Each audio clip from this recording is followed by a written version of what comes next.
স্বাগত যাচাই ভিত্তিক অনুষ্ঠান ফ্যাক্ট স্ক্যানারে, যেখানে আমরা সোশ্যাল মিডিয়া ও অনলাইনে ভাইরাল হওয়া দাবিগুলো যাচাই করে থাকি। পুরো সময় জুড়ে আপনাদের সাথে আছি আমি জেরিন খান।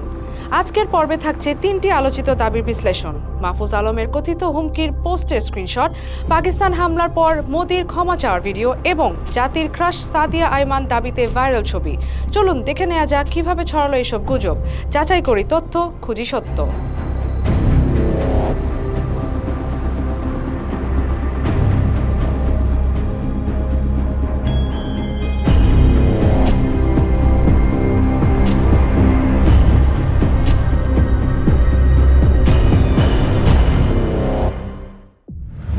গুজব 1, মাহফুজ আলমের কথিত হুমকির পোস্টের স্ক্রিনশট। সম্প্রতি মাহফুজ আলম নামে একজন উপদেষ্টা বাংলাদেশ ইসলামী ছাত্র শিবির ও ইনকিলাব মঞ্চের নেতাদের হুমকি দিয়েছেন, এমন দাবি করে একটি স্ক্রিনশট সামাজিক যোগাযোগ মাধ্যমে ছড়িয়ে পড়েছে। তবে রিউমার স্ক্যানার টিমের অনুসন্ধানে জানা গেছে এই পোস্টটি মাহফুজ আলম করেননি। এটি প্রযুক্তির মাধ্যমে তৈরি একটি ভুয়া স্ক্রিনশট, যার কোনো অস্তিত্ব তার প্রোফাইলে পাওয়া যায়নি। 12 মে থেকে স্ক্রিনশটটি ছড়ালেও তা মাত্র 3 মিনিটের ব্যবধানে 454টি প্রতিক্রিয়া, 28টি মন্তব্য ও 7টি শেয়ার দেখায়। কিন্তু একাধিক স্ক্রিনশট বা আলাদা সময়ের ইন্টারঅ্যাকশন নেই। এর আগে 11 মে মাহফুজ আলমের একটি পোস্ট ভাইরাল হলে তার বহু স্ক্রিনশট, বিভিন্ন সময়ের ইন্টারঅ্যাকশন ও সংবাদ মাধ্যমে প্রতিবেদন প্রকাশিত হয়। কিন্তু হুমকি সংক্রান্ত স্ক্রিনশটে এসব কিছু অনুপস্থিত। অতএব মাহফুজ আলমের নামে ভাইরাল হওয়া ফেসবুক পোস্টের স্ক্রিনশটটি ভুয়া ও বানোয়াট এবং এই দাবিটি সম্পূর্ণ মিথ্যা।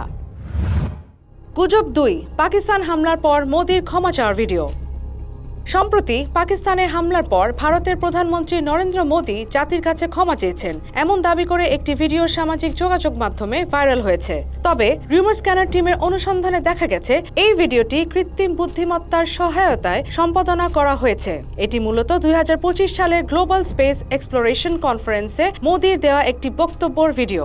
গত 7 মে হিন্দুস্তান টাইমস তাদের ইউটিউব চ্যানেলে PM Modi's first address released after India strikes Pakistan শিরোনামে ভিডিওটি প্রকাশ করে। এতে প্রধানমন্ত্রী মোদি গগনযান সহ মহাকাশ অভিযানে ভারতের সাফল্য ও ভবিষ্যৎ পরিকল্পনা নিয়ে বক্তব্য রাখেন। ভাইরাল ভিডিওতে মোদি ভিন্ন কিছু বলছেন বলে মনে হলেও মূল ভিডিওতে একই মুহূর্তে ভিন্ন বক্তব্য দিতে দেখা যায়, যা স্পষ্টভাবে প্রমাণ করে ভিডিওটি এআই ব্যবহারে সম্পাদনা করে ভুয়া বার্তা তৈরি করা হয়েছে। অতএব পাকিস্তানে হামলার পর প্রধানমন্ত্রী মোদি ক্ষমা চেয়েছেন এই দাবিতে প্রচারিত ভিডিওটি ভুয়া এবং এআই সম্পাদিত একটি বিভ্রান্তিকর কন্টেন্ট। গুজব 3, জাতির ক্রাশ সাদিয়া আইমান দাবি করা ভাইরাল ছবি।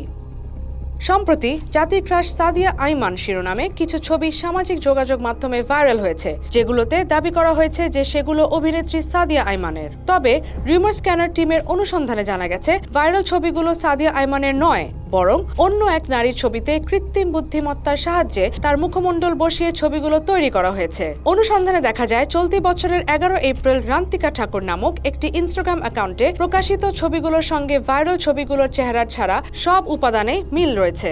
পরীক্ষামূলকভাবে কৃত্রিম বুদ্ধিমত্তা ব্যবহার করে একই ছবিতে সাদিয়া আইমানের মুখমণ্ডল বসিয়ে দেখা গেছে ভাইরাল ছবিগুলোর মতোই ফলাফল পাওয়া যায়। অতএব সামাজিক যোগাযোগ মাধ্যমে সাদিয়া আইমানের দাবিতে যেসব ছবি ভাইরাল হয়েছে সেগুলো এআই প্রযুক্তি ব্যবহার করে সম্পাদিত এবং ভুয়া।